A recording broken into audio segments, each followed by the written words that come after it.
Okay, I've had some questions on the Clark forklift.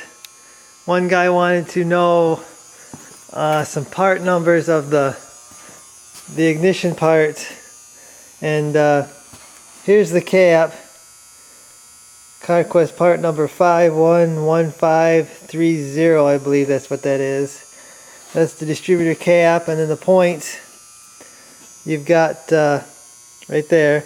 There's the contacts and there's the condenser. You can pause that and get them part numbers. These are CarQuest part numbers. This is the kit he used to make the wires. And the reason we did the wires is because we were having trouble with this thing starting. We went to time it, got it where we thought it was supposed to be timed at, and shut it off, went to restart it, it wouldn't start. Well, we thought we had our timing all off, put it back to what we originally had it when it was starting, and it still wouldn't start. And then it would start, and then it wouldn't start, and then it would start. We were pretty much scratching our heads. We got, we did new wires, I think I had the cap, but we didn't put it on, but we put a new cap on. And it seems like we would mess around with it, then it would start, then we would check for spark, and then it would have spark, and then it wouldn't have spark. And so anyway, we were checking for spark one day. I was watching for spark, Dad was cranking, and I noticed that as he let off the key, the spark would happen. Spark wouldn't happen while he was cranking, but spark would happen after he let off the key. Well, we checked the power to the coil with the key on, and it had power. So we thought it was getting power. Well, when he went to crank, when he turned the key to crank the engine, the power died to the coil. So the switch apparently was shorting out whenever it felt like it. As we were cranking, it was cutting power. Now that was doing two things for us. That was cutting the power to the coil, and it was cutting the power to the solenoid that opened up the fuel, because we weren't smelling fuel as we were cranking. And we thought that maybe there was a safety in the tank, and when the tank goes up like this, it shuts off. We were so confused as to what was happening. I mean, it was sporadic. We thought we were helping. It would start, then it wouldn't start. And it all was because of the switch. This is a new switch we got. And it was cutting power. Not when you turned it on. When you turned it on, it had power. But when you went to crank, it was shorting out or something, causing it to lose power. So we've been running it now with the new switch, and it's been firing up every time. Now we got to retime it because we put it back to where we thought it was working, but really the whole time it was the switch messing up.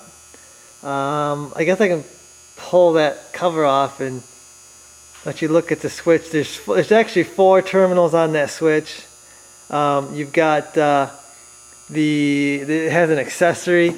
I didn't use that, but it's got an accessory. There's one wire, I didn't even hook that one up. Not like we got a radio on this thing or anything. And then there's power from the battery.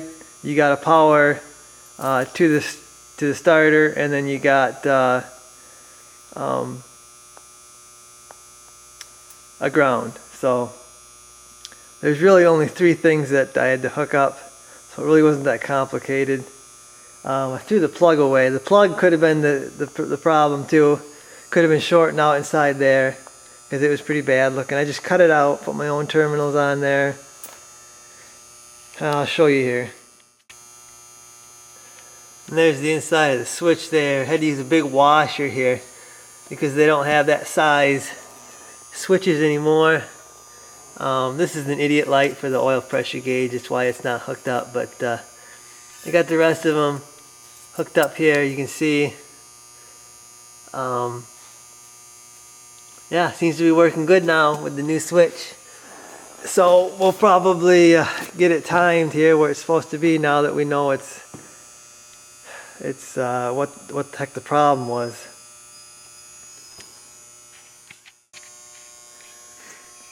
But overall, it's doing good. We got a few leaks underneath it. There is a little bit of a hydraulic leak. We knew about that. And then the steering is leaking a little bit. We knew about that one too. There's a little bit of an oil leak on this pump. And I believe it's the gasket. Not this one. I put a new gasket right here. But there's a gasket right there, and I think that one's leaking. And I wish I would have known that when I had it off, because it would have been so much easier to fix it then. But I'm not sure if that's a hydraulic or an oil leak, so I guess we'll get to that sometime, maybe when we're painting it. Yeah, it's running, seems to be running good. We haven't really had it outside, and we haven't plugged the heater in yet. So that's hasn't been used yet, but everything else seems to be. We haven't burned up a tank of LP yet. I guess another. Okay, another thing I had someone asking about was the distributor install. I didn't video that because Dad did it, and he's not a real camera guy. But basically, you got to drop it in, and you got to line it up with the shaft that turns it down in the motor. You got to make sure your distributor's seated all the way down, and then you're going to want to have the engine on top dead center on the compression stroke. You're going to want your rotor pointing towards number 1. Now, this number 1 is right here, and this one right here. So you want the rotor pointing there. That'll get you started. Should fire up for you with it if you got everything right. Firing order on this is 1 3 4 2. This is 1 3 4 and then 2. Rotation is that way. It goes from 1 to 3 to 4 to 2. This isn't timed yet. We got to go quite a bit this way, I believe, because that's where we were when we started having the switch problem. We were over here, so that's going to have to probably be turned, but that's how the distributor goes in there.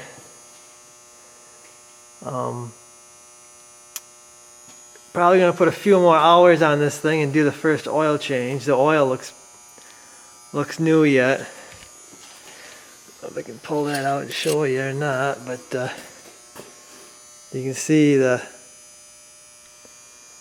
focus on that. It's pretty much, you can barely see it on there, but she's clean, and it should be. It's a brand new rebuilt motor, so hopefully the propane will keep it nice and clean, and we'll get a lot more hours out of this thing. Actually, I can show you the original hour meter on this thing that I took off. It's got 5,280 hours on this thing. That's when this stopped working, and who knows when that was, so hopefully we'll get a lot more than 5,280 hours out of it with the propane system. So I guess that's the update on the old Clark. I guess if you guys got any more questions, just ask me and I'll try to answer it the best I can. I'm not a Clark expert, but I can let you know what we've learned doing this. So I guess that's it, and I'll see you guys in the next one.